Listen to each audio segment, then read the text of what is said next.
Have you ever had one of those mornings where you wake up early?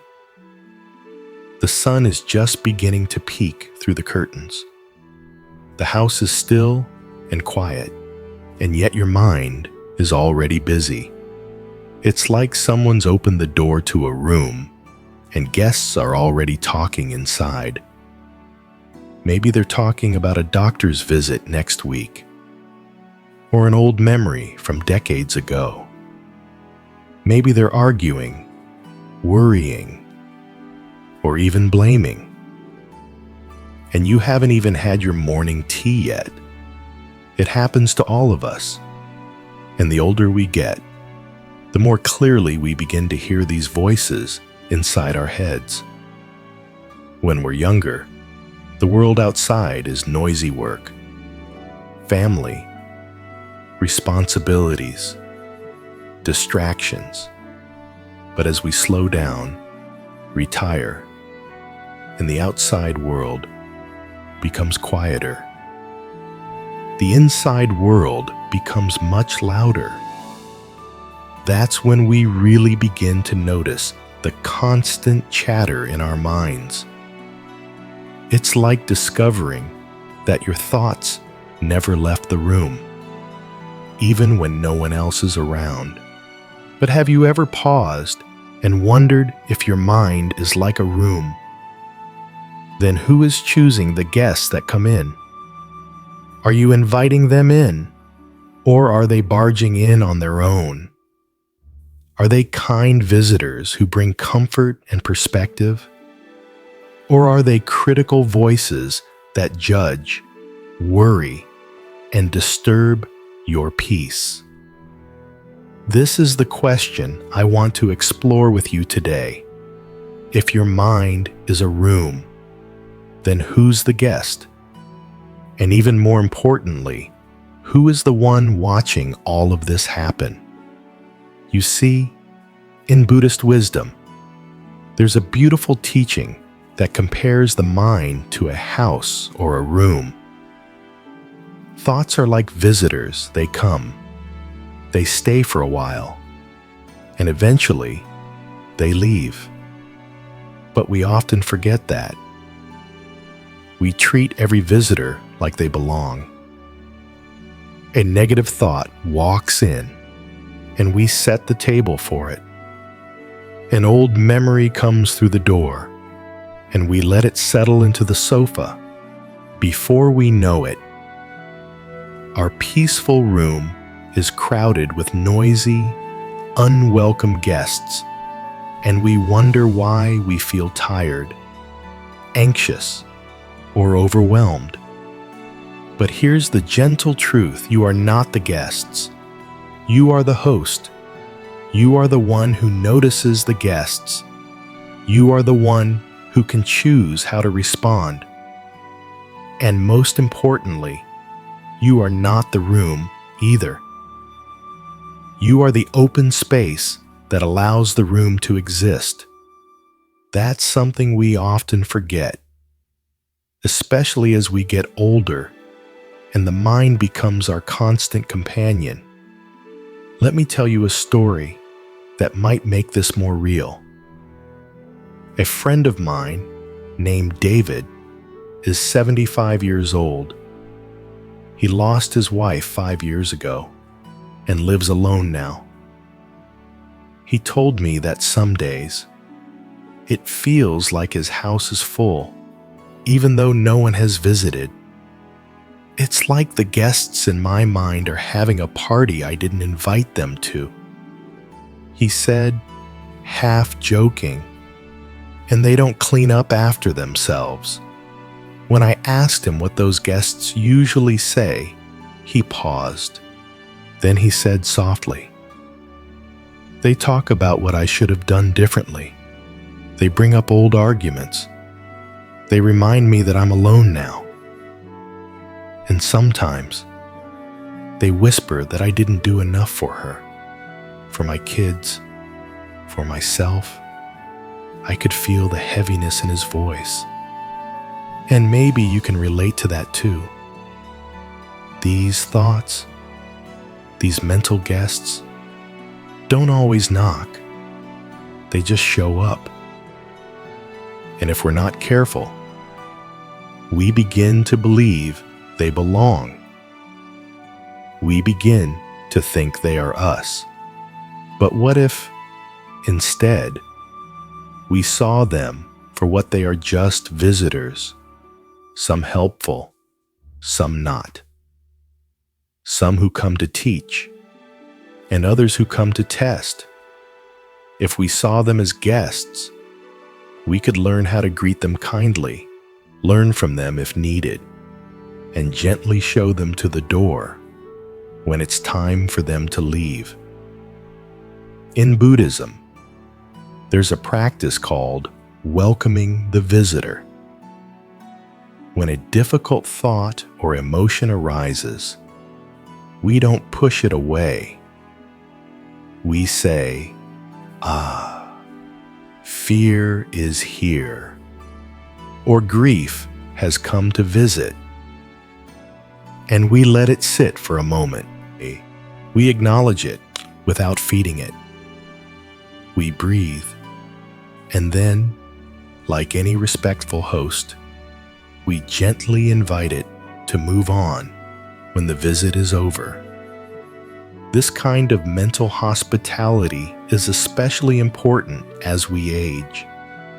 Because let's be honest, there are many visitors that show up more often later in life. Regret, loneliness, fear of illness, memories of youth, thoughts about what we missed or what could have been. If we treat all of these as permanent residents, we suffer. But if we meet them as guests, temporary, passing, and not who we are, we begin to reclaim our peace. So let me ask you now, as a friend who's in the room of your mind today, is it the voice of your younger self, wondering if you made the right choices? Is it the image of someone who hurt you long ago, still sitting silently in the corner? Or is it the inner critic, that old familiar guest, who tells you you're not enough? Whatever you find, know this: you are not the guest. You are the one observing. You are the stillness behind the noise. And you have the right to rearrange the room however you wish. In the next part of our time together, we'll talk more about how to become a wiser host, how to notice when a guest no longer belongs, how to invite new guests like compassion and joy, and how to create space again in the room of your mind so that peace can return. Now that we've begun to see the thoughts in our mind as guests rather than permanent fixtures, let's explore how we can become more conscious hosts, how to care for our inner space with the same attention and love we might give to our homes or gardens. Because just like any room we live in, our mind needs tidying. It needs fresh air.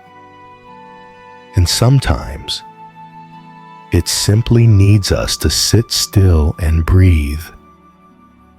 When you walk into a cluttered room, how do you feel? It's hard to rest, isn't it?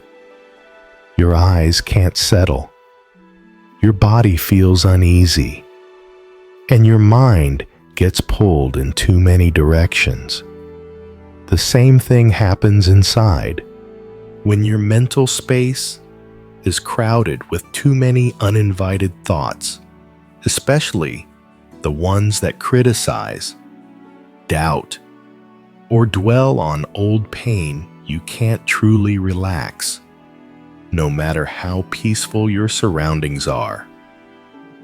But the good news is this: just like you can open a window and let fresh air in, you can open your awareness and begin to let go of what no longer serves you.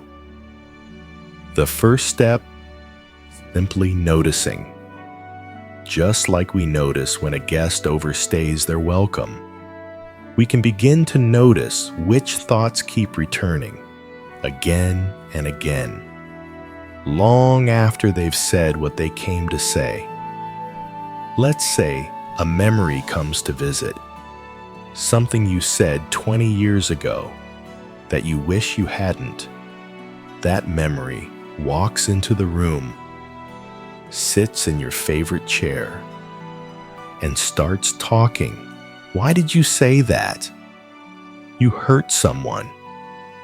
You should have known better. It plays over and over like an old recording. Maybe you've heard it so many times that you barely notice it anymore. It's just part of the background. But now, with this new awareness, you pause. You turn toward that voice, kindly but firmly, and say, "You've been here a long time.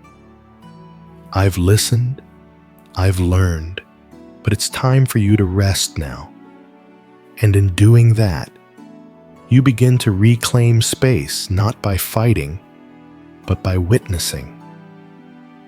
Not by pushing away, but by softening and releasing. You see, not every guest in the mind has bad intentions. Some came to protect you. Others came because they were invited by pain or fear. But just because they arrived during a difficult time doesn't mean they need to stay forever. One woman I spoke with, named Susan, lost her sister many years ago.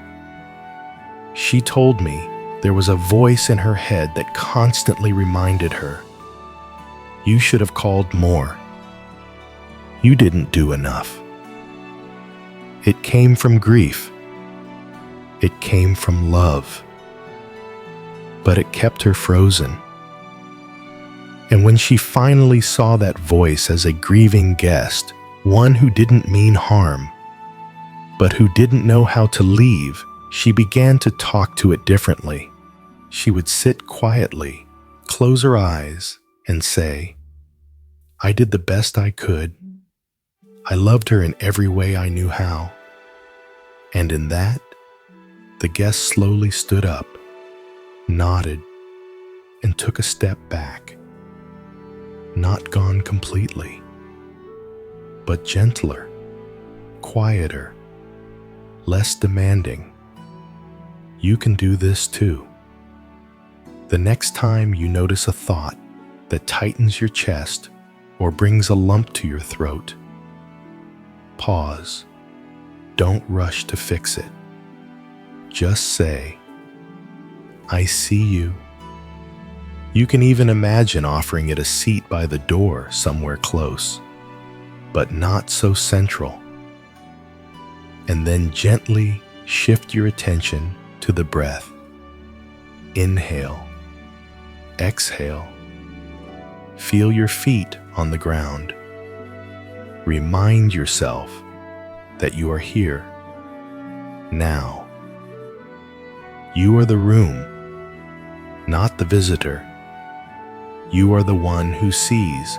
There's another kind of guest I want to talk about, the quiet ones.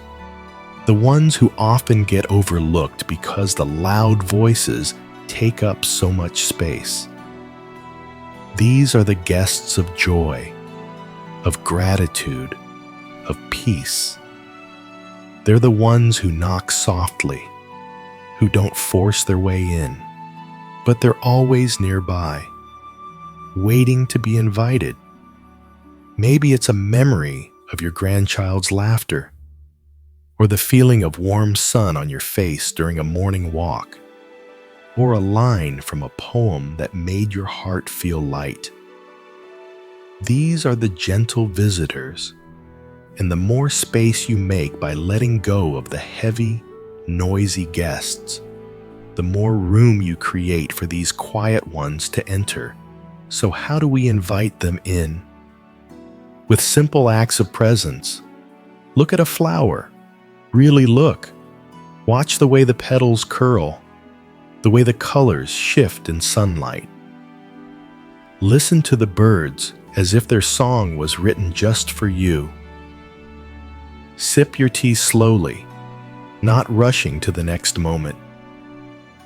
These are not small things, these are doorways, and through them, joy can enter the room of your mind like a soft breeze. You don't have to wait for everything to be perfect. You don't need to empty the room completely. You only need to notice who's there. Gently ask if they still belong, and open your heart to the possibility of peace. Let me ask you, now, when was the last time you invited joy to visit?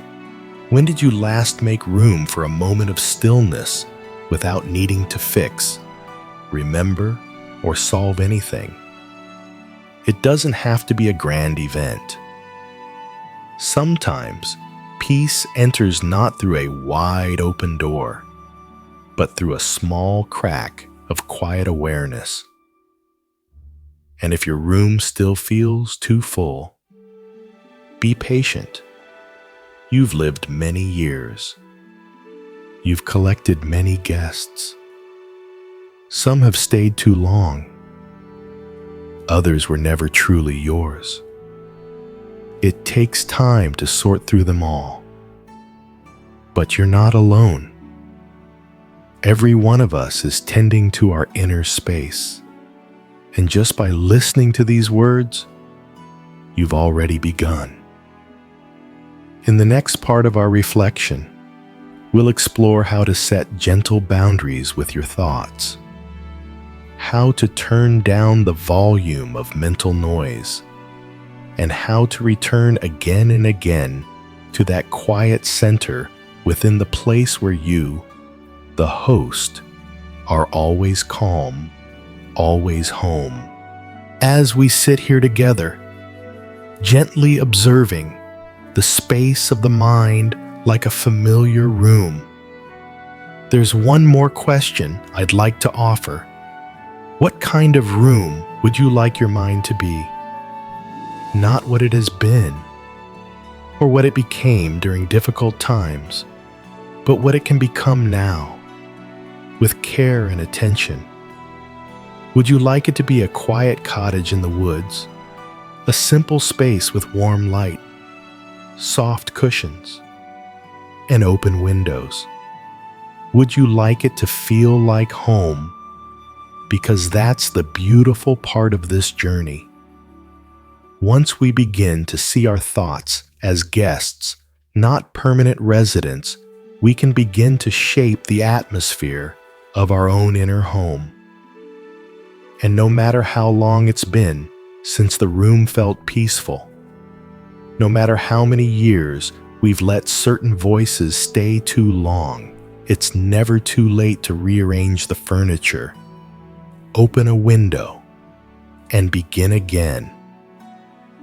In Buddhist thought, awareness is the beginning of transformation, not awareness in a strict or effortful sense, but gentle, loving attention. When you notice a thought arise, especially one that brings pain or tightness, pause. Ask yourself, is this a visitor I want to entertain? Sometimes, even just that question can bring a shift. You might smile, take a breath, and let the thought drift out like steam from a teacup. One older man I met, in his late 70s, told me he had a habit of mentally reliving all the times he felt rejected, as a child, as a husband, even as a friend.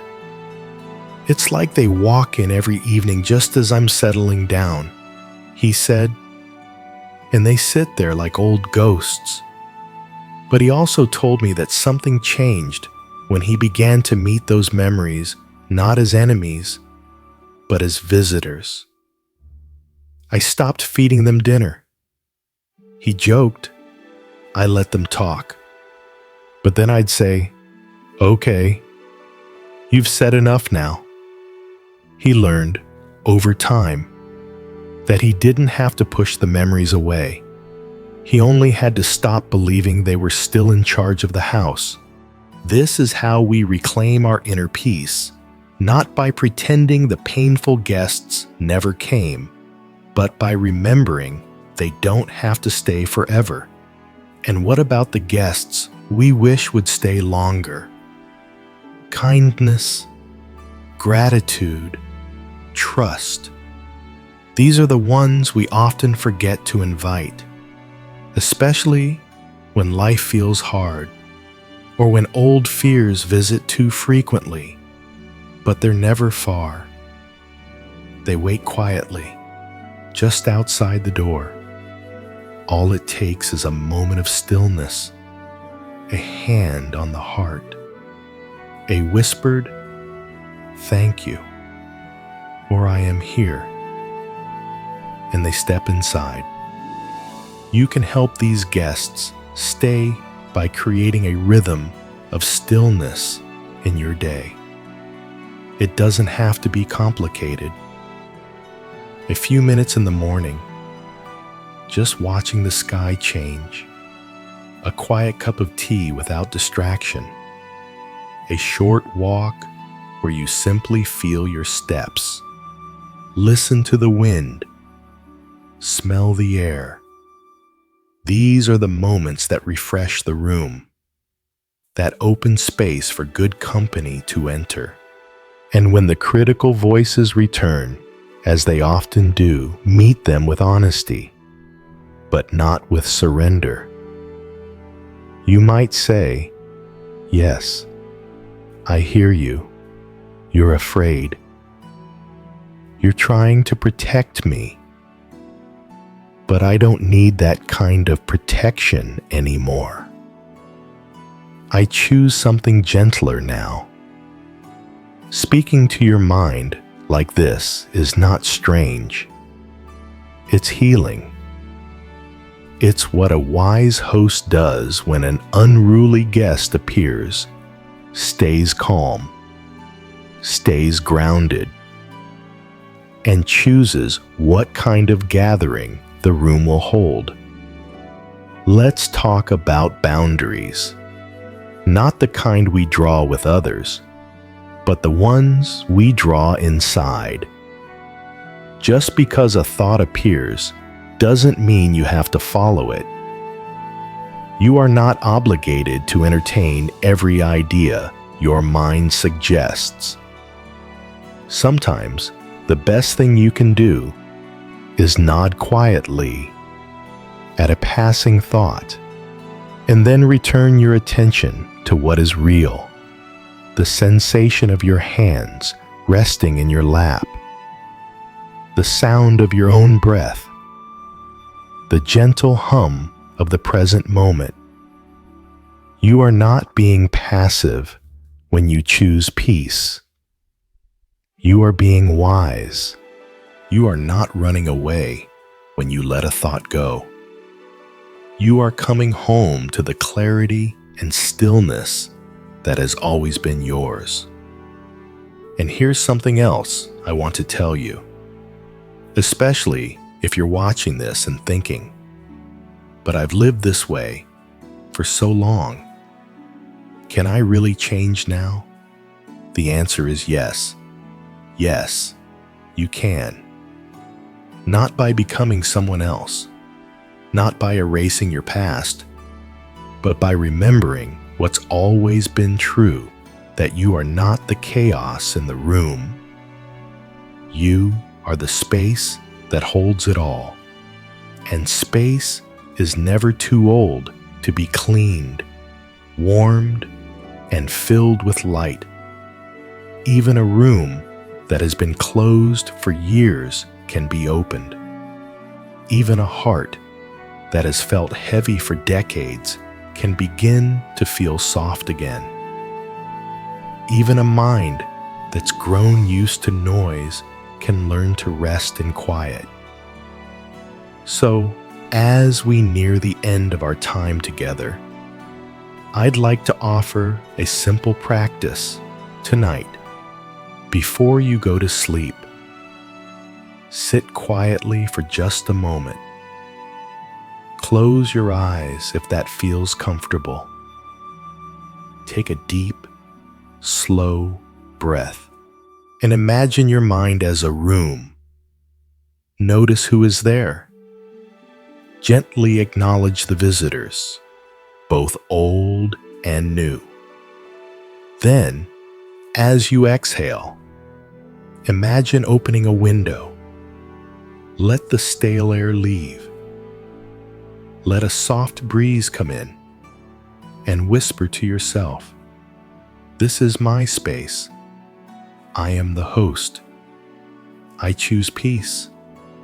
And tomorrow, do the same. And the next day. And on the days when it feels too hard, come back to this video, to these words, and know you are not alone. Many of us are learning to live with our guests more gently. Many of us are choosing stillness after years of noise. And you are part of that quiet revolution.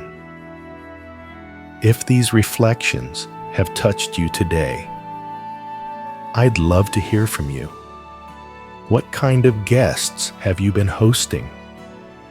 What kind of space would you like to create in your mind going forward? Leave a comment below and share your experience.